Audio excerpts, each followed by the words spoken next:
Hey guys, welcome back to the channel. ये video हमारा average space second video है। पिछले वीडियो में हमने 6 कॉन्सेप्ट सीखे थे और जो लास्ट वाला कॉन्सेप्ट था वो डेफिसिट और सरप्लस का कॉन्सेप्ट था। इस पे हम और एक एग्जांपल लेंगे ताकि आपका जो भी डाउट है वो क्लैरिफाई हो जाए। एग्जांपल क्या है? The average of 6 numbers is 13, 17, 25, 11, 26 and 10। In 6 numbers का एवरेज निकालो। हम इसका एवरेज डेफिसिट और सरप्लस के मेथड से कैलकुलेट करेंगे। सबसे पहले हम एज्यूम करेंगे कि इस पर्टिकुलर डेटा का जो एवरेज है वो 20 है। अब इस डेटा में 20 से छोटी जितनी भी वैल्यूज है उनको 20 में माइनस करेंगे और माइनस करके जो वैल्यूज आएंगे उनको प्लस करेंगे। प्लस करने के बाद उन्हीं को बोलते हैं हम डेफिसिट या बिलो एवरेज। इसी तरह इस डेटा में जो 20 से अबव वैल्यूज है उसमें 20 माइनस करेंगे और उनको प्लस करके जो वैल्यू आएगी उसको बोलते हैं सरप्लस। इसके बाद हमें निकालना होता है नेट डिफरेंस। वो होता है सरप्लस माइनस डेफिसिट। सरप्लस हमारे पास 11 आया, माइनस डेफिसिट हमारे पास 29 है, तो हमारा जो नेट डिफरेंस आया वो -18 है। नेट डिफरेंस के बाद हम एवरेज वेरिएशन निकालते हैं। एवरेज वेरिएशन किसके बराबर होता है? Net difference divide by number of observations. तो -18 डिवाइड बाई 6 इक्वल्स टू -3। उसके बाद हम एवरेज कैसे कैलकुलेट करते हैं? हम लिखते हैं एज्यूम्ड एवरेज, जो हमने एज्यूम किया था ऊपर 20, उसमें प्लस करते हैं जो एवरेज वेरिएशन आता है, तो हमारा एवरेज निकल के आता है। तो हमारा एवरेज निकल के आया 17। अब ये मेथड कहाँ पे यूज करना है और कहाँ पे यूज नहीं करना है? जहाँ पे आपको वैल्यूज बहुत ज्यादा बड़ी होंगी, फॉर एग्जाम्पल 13 की जगह 13 लाख होगा, 17 की जगह 17 लाख, 25,304 होगा। इस तरह की वैल्यू जब आपको होंगी उस टाइम पे कैलकुलेशन को इजी करने के लिए हम डेफिसिट और सरप्लस का मेथड यूज करते। क्यों?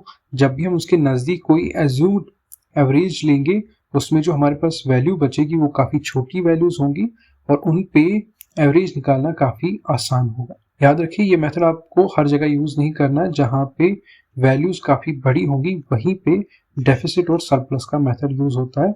अदरवाइज जो हमने पीछे कॉन्सेप्ट सीखा, total number of observation divide by number of observation. अब हम नेक्स्ट प्रॉपर्टी इसमें सीखते हैं, वो है वेटेड एवरेज। वेटेड एवरेज क्या होता है? When the average number of groups having different number of elements is being calculated, then it is called weighted average. If the number of elements in n different groups be k1, k2 up to kn and average of respective groups be a1, a2 up to an, तो weighted average किसके बराबर होगा? k1 a1 plus k2 a2 plus up to kn an divided by k1 plus k2 up to kn। देखो बहुत सारे cases में क्या होता है, डिफरेंट डिफरेंट ग्रुप्स होते हैं। फॉर एग्जाम्पल आपके पास गोल्ड है और घर का कोई साधारण सामान है। बेशक जो घर का साधारण सामान है वो वजन में ज्यादा हो लेकिन उसकी प्राइस बहुत ज्यादा कम होगी इन कंपैरिजन टू गोल्ड। उस केस में हम उन डिफरेंट ग्रुप्स को उनकी प्रॉपर्टी के हिसाब से वेट देते ताकि जो हमारा एवरेज निकल के आए वो काफी प्रिसाइज हो। लेकिन इस तरह के कॉन्सेप्ट ज्यादातर स्टैटिक्स में हम यूज करते हैं, लेकिन एसएससी और एसएसबी के एग्जाम्स में इस बेस पे जो क्वेश्चन आते हैं वो इस पैटर्न के होते हैं। यहाँ पे मैंने एग्जाम्पल लिख ली है। क्या है example? The average salary of 12 employees of A company A is 18,000 per month and 15 employees in a company B is 16,000 per month। हमें इन टोटल एम्प्लॉयज की एवरेज सैलरी निकाल। देखो यहाँ पे K1 क्या है? 12, A1 क्या है? 18,000। तो हमने लिखा K1 into A1, 12 into 18,000 plus similarly यहाँ पे K2 की वैल्यू है 15 एंड A2 की वैल्यू है 16,000। तो हमने लिखा 15 into 16,000 divide by K1 plus K2। दो ही वैल्यूज है तो हमने इन दोनों को ऐड कर दिया, तो हमारे पास जो आंसर आया 16,888.88। तो इस बेस पे आपको एग्जाम्स में क्वेश्चन पूछे जाते हैं। अगला जो हमारा कॉन्सेप्ट है वो है एज बेस्ड पे। इसमें दो केसेस आते हैं। पहला केस क्या है? If average age of n members of a family is x years, then k years back the average age of a family is x minus k years। कि अगर किसी फैमिली में n मेंबर्स है लेकिन उनकी average age है x years, तो कुछ साल पहले उस फैमिली की एवरेज एज क्या होगी?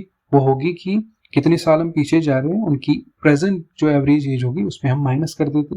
सिमिलरली अगर हमें कुछ साल बाद की पूछी जाए तो वो जो वैल्यू है वो हम प्लस करेंगे। इसके लिए हम एग्जाम्पल लिख लेंगे ताकि आपको समझ आए। हमने क्या लिखा है यहाँ पे? The average age of 7 members of A Patels family is 25 years. एक फैमिली है, पटेल की फैमिली है, उसमें 7 मेंबर्स है और उनकी एवरेज एज है 25, तो ये x हो गया। The average age of same family 3 years ago कि 3 साल पहले सेम फैमिली की एवरेज एज क्या हो। देखो अगर ये मेंशन नहीं होगा ये प्रेजेंट एज है या कुछ साल पहले की या कुछ साल की बाद की एज है, उस एज को हमेशा मानोगे प्रेजेंट एज। तो प्रेजेंट एज यहाँ पे क्या दी है 25 ईयर्स।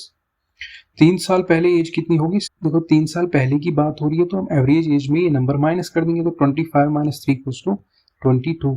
तो 3 साल पहले उस पर्टिकुलर 7 मेंबर्स की जो एवरेज एज होगी वो होगी 22 ईयर्स। नाउ जो प्रॉब्लम आती है इनकम और सैलरी बेस्ड भी प्रॉब्लम आती है। इसके लिए आपको सिंपल एक ही चीज याद रखनी है, income equals to expenditure plus saving. कि इनकम किसके बराबर होता है, कितना खर्चा किया आपने और कितनी उस इनकम में आपने सेविंग की, उसके बराबर होता है। क्वेश्चन कैसे पूछा जाता है इसमें, for example the average salary of A B and C is 8,000 per month. Average expenditure जो उनका है वह है 5,000 पर मंथ। हमें एवरेज सेविंग निकालनी। इनकम किसके बराबर होता है, एक्सपेंडिचर प्लस सेविंग। तो सेविंग को हम उसी साइड रखेंगे। ये जो एक्सपेंडिचर है प्लस में तो जब बनेगा माइनस में, तो इनकम माइनस एक्सपेंडिचर किसके बराबर आता है, सेविंग।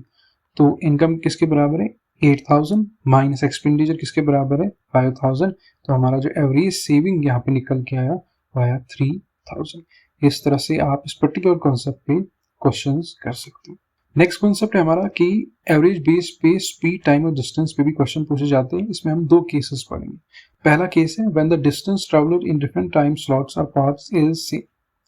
कि जब कोई गाड़ी या कोई पर्सन कोई डिस्टेंस कवर कर रहा है लेकिन डिस्टेंस दोनों सूरतों में सेम रहता है, सिर्फ स्पीड बदलती रहती है। फॉर एग्जाम्पल अगर एक पर्सन या गाड़ी x किलोमीटर कवर कर रही है u किलोमीटर पर आवर में, तो स्पीड है उसकी u किलोमीटर पर आवर, और सेम डिस्टेंस वो कवर कर रहा है लेकिन इस बार जो स्पीड है उसकी अलग है। कहने का मतलब अगर आप घर से ऑफिस तक जाते हो आपकी स्पीड है 60 किलोमीटर पर आवर, लेकिन जब आप ऑफिस से घर तक आते हो बेशक तब भी डिस्टेंस सेम रहेगा लेकिन अब आप अपनी स्पीड बढ़ा देते हो। उस केस में एवरेज स्पीड क्या होगी, वो होगी ट्वाइस u इंटू वी, मतलब ट्वाइस आपको करना है दोनों स्पीड्स का और divide by u plus v, और दोनों स्पीड्स को आपको प्लस करना। जो एवरेज स्पीड का जनरल फॉर्मूला वो यही है, total distance divide by total time. Similarly यहाँ पे तो 2 ही पार्ट्स की बात हुई, यहाँ से आप ऑफिस गए, ऑफिस से आप घर आए तो 2 पार्ट्स की बात। लेकिन अगर 3 पार्ट्स की बात हुई होगी तो आप एवरेज स्पीड इस पर्टिकुलर फॉर्मूला से निकालोगे, 3uv/w, u पहली स्पीड, v दूसरी स्पीड और w तीसरी स्पीड। इस फॉर्मूला से आप एवरेज स्पीड कैलकुलेट करोगे। दूसरा केस ये है कि अब स्पीड भी अलग है, डिस्टेंस भी अलग है। पहले तो डिस्टेंस सेम था लेकिन स्पीड्स अलग थी, लेकिन जब स्पीड भी अलग होगी डिस्टेंस भी अलग होगी, उस केस में आप एवरेज स्पीड कैसे निकालोगे, सिंपल जो जनरल फॉर्मूला है total distance divide by total time. तो जो भी डिस्टेंस आपको दी होंगी और टाइम को आप ऐड करोगे। देखो मैंने आगे लिख के रखा है when distance and time is given, तो आप ये पर्टिकुलर फॉर्मूला यूज करोगे। ऊपर आप सारी डिस्टेंस को प्लस कर दोगे, नीचे आप सबके टाइम को प्लस करोगे। लेकिन अगर आपको टाइम नहीं दिया है, खाली स्पीड और डिस्टेंस दी है, उस केस में आप ये फॉर्मूला यूज करोगे। देखो टाइम किसके बराबर आएगा इस पर्टिकुलर फॉर्मूला में, टाइम यहाँ पे ऊपर आएगा, स्पीड नीचे, तो time equals to distance divide by speed. तो यहाँ पे t1 t2 t3 की जगह हमने डिस्टेंस डिवाइड बाय स्पीड को रिप्लेस कर दिया। इस तरह से भी आप एवरेज स्पीड निकाल सकते हो जब डिस्टेंस भी अलग अलग होगा और स्पीड भी अलग अलग होगी। एक एग्जाम्पल लेते हैं।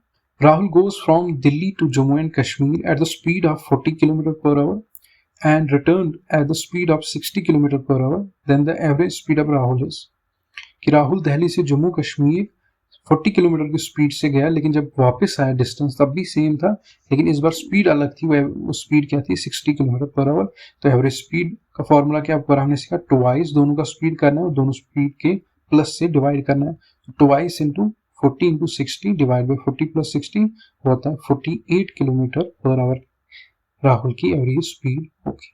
नाउ कुछ एडवांस कंसेप्ट्स है, इनको आप याद रखोगे। जब मैं एमसीक्यू सेशंस लाऊंगा उसमें आपको सिखाऊंगा कि इनका यूज कैसे करते हैं। कॉन्सेप्ट क्या है कि अगर a प्लस बी के बराबर है, b प्लस सी एल के बराबर है, a plus B plus C M के बराबर है, तो b किसके बराबर आएगा। देखो यहाँ पे अगर हम a plus B plus C करेंगे तो a plus B plus C cancel हो जाएगा। इस पर्टिकुलर फॉर्मूला में खाली b बचेगा, तो b किसके बराबर आएगा, k plus L minus M.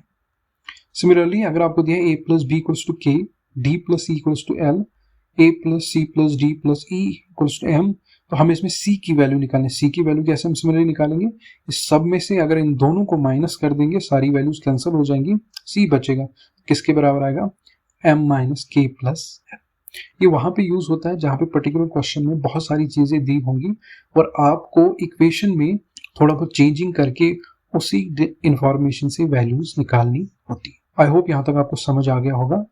ये फाइनल वीडियो था एवरेज। यहाँ पे मैंने आपको सारे कॉन्सेप्ट सिखा दिए हैं, हर पैटर्न के क्वेश्चंस मैंने इसमें दिए हैं आपको, ताकि आपको क्लियर आइडिया हो जाए कि किस किस पैटर्न के क्वेश्चंस एवरेज में पूछे जाते हैं। देखो, जितने आप एमसीक्यू लगाओगे उतना आपको क्लैरिफिकेशन होगी। और एमसीक्यूज के लिए भी मैं आपको एक वेबसाइट सजेस्ट करूंगा जहां से आप एमसीक्यूज दोगे और उसका एक बेनिफिट भी मिलेगा, वो मैं आप उसी वीडियो में आपको बताऊँ। सो मिलते हैं अगली वीडियो में। Till then take care and thank you for watching.